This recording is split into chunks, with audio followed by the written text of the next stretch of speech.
ഏത് കളിയാണെങ്കിലും ബെറ്റാവുമ്പോഴാണ് അതിൻ്റെ ഒരു ഉത്സാഹം കൂടുള്ളൂ. അപ്പോൾ അതിൻ്റെ ഭാഗമായിട്ട് നമ്മൾ ബാഡ്മിൻ്റൺ കളിക്കാൻ പോവാണ്. അപ്പോൾ ഇതൊരു ബെറ്റ് മാച്ചാണ്.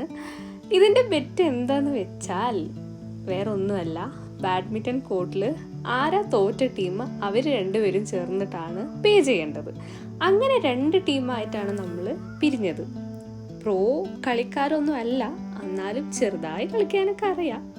അങ്ങനെ നല്ലപോലെ കളിച്ചു. ലാസ്റ്റത്തെ മാച്ച് അടിപൊളിയായിരുന്നു. 1 hour നമുക്ക് ടൈമുള്ളൂ. അങ്ങനെ ഈ 2 പേരാണ് കേട്ടോ തോറ്റത്.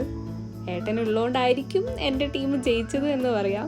അപ്പോൾ ആ ഒരു മൂഞ്ചി കൊണ്ടാണ് അവർ 2 പേരും വരുന്നത്. തോറ്റ സങ്കടത്തിൽ 2 പേരും വരുവാണ് ഗൈസ്. ഞങ്ങൾ ഭയങ്കര ഹാപ്പി ആയിരുന്നു. അങ്ങനെ നല്ലപോലെ കളിയാക്കി തോറ്റതുകൊണ്ട് 2 പേരും മാറി മാറി കളിയാക്കി. തിരിച്ച് നമ്മൾ വീട്ടിലോട്ട് വരികയാണ്. ഒരു ചായയൊക്കെ ആവാലോ എന്ന് പറഞ്ഞ് ചായയും കുടിച്ച് വന്നു.